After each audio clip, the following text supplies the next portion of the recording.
Magandang araw sa inyo lahat. Usapang radiator tayo ngayon. At ako'y magpapalit ng coolant sa aking NMAX. Bago tayo mag-umpisa, pasok sa magandang intro!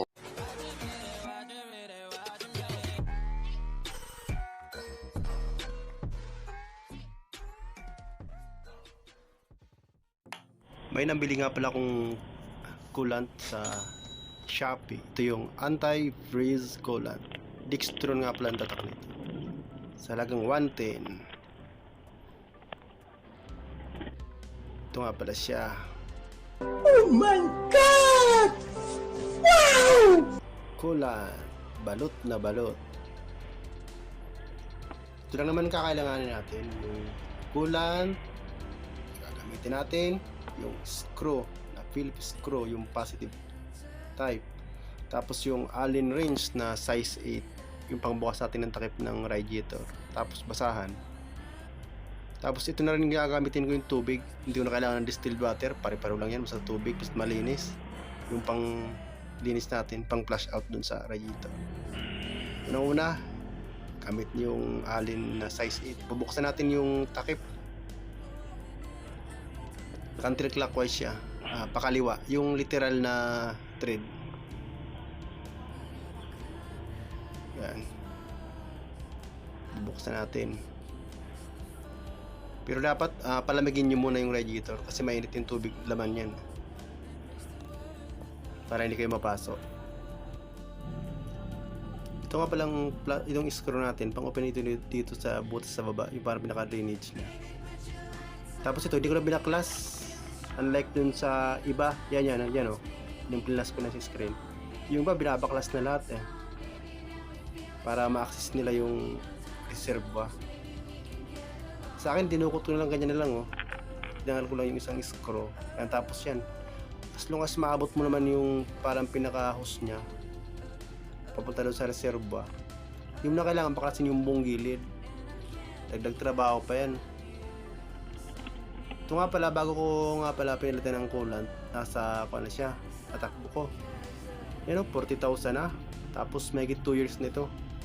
Dapat nga daw every 12,000 to 20,000 kilometers bago tayo magpalit ng coolant. Kaya lang dati, hindi ko pa naman kasi alam yun masyado. Yan. Tapos bubuksan na natin yung parang pinaka drainage niya, daanan ng pang-flush out ng coolant. Ganoon pa rin bang bukas niya, counterclockwise siya, kaliwa. Yan. Tapos pag nabukas nyo na, hand loosen nyo na. Mainit yan, dahan-dahan sa pag-flush out nyo kasi mainit yan. Hindi ko na masyadong pinalamig kasi matagal, 30 minutes bago palamigin yan. Tapos antayin nyo lang na ma-flush out lahat yung coolant.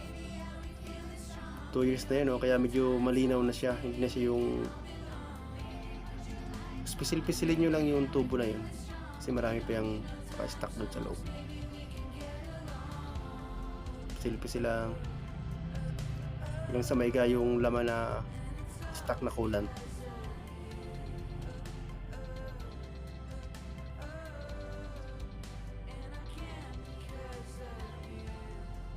Tapos pagkapisil nyo, pagkakuha nyo yan, tanggal nyo ng coolant na yan. Yung sa reserva naman yung tanggalin nyo, pinaka house.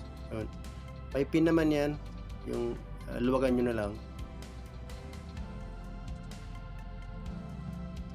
Patuluin nyo na lang, ganyan.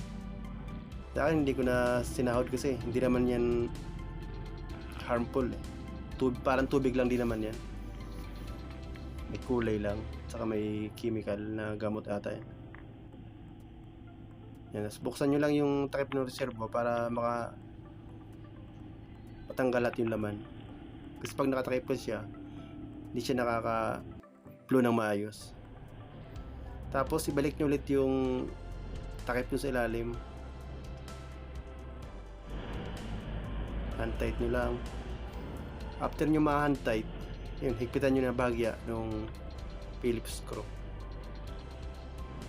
Tapos isalin nyo na yung tubig, yung pang linis to sa loob, pang flush out niya talaga. Yan, hanggang sa mapuno yung radiator. Pisil-pisilin nyo rin yung hose para pumasok dun sa ilalim. Pagka puno na yung radiator, start nyo. Paandarin nyo para mag-circulate yung tubig at mahugasan yung mga tira-tira dun sa loob para ma-flush out siya ng maayos. Start nyo ng 4 to 5 minutes. Ideal nyo lang yung throttle. Tapos pwede rin i-ko ng kaunti, bomba-bomba bagya. Yan, okay na yan. After 5 minutes, tatanggalin natin yung tubig.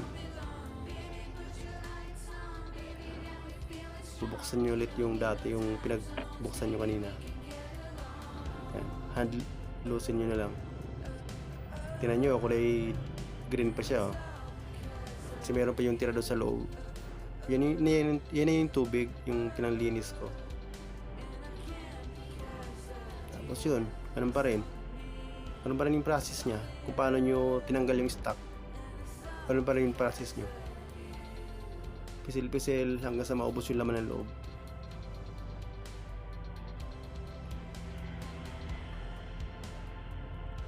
Ang dahil pa lumalabas, no?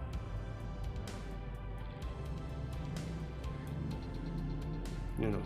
Pinipisil yung hose, yung radiator hose.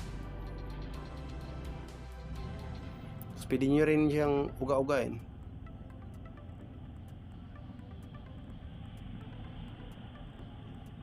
Yung meron pa, oh, may lumalabas pa siya. Ang dami lumalabas. No. Yun, pag wala na kayo nakikita lumalabas na tubig, pwede nyo ibalik yung pinaka-takip doon sa ilalim, doon sa pinaka-drainage.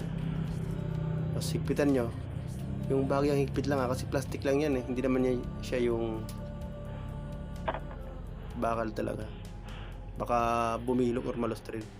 Tapos sinalin ko nga pala dito kasi wala akong dalang imbudo or yung panel, hirap kasing isuot sa ilalim. I-boost nyo na yung coolant hanggang sa mapuno. Yan, puno na yan.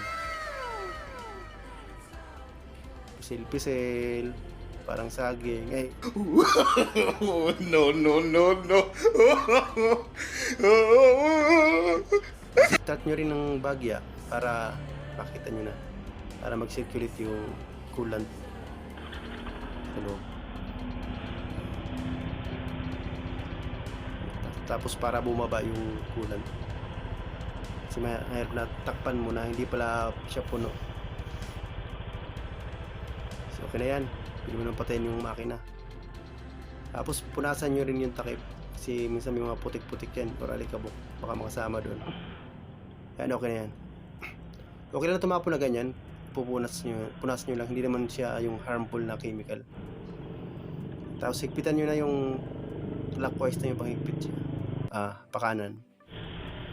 Tapos may ko naman siya yung may lock, you know.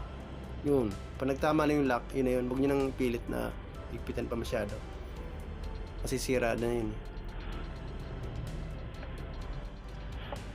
Tapos silipin nyo muna yung reserva bago nyo salin. Yan, diba? Tama lang yung pagsalin nyo, may label naman sa baba yan, yung full saka yung low, sa lower siya. Tapos takpan nyo na. Yan, okay na yan. Goods na yan.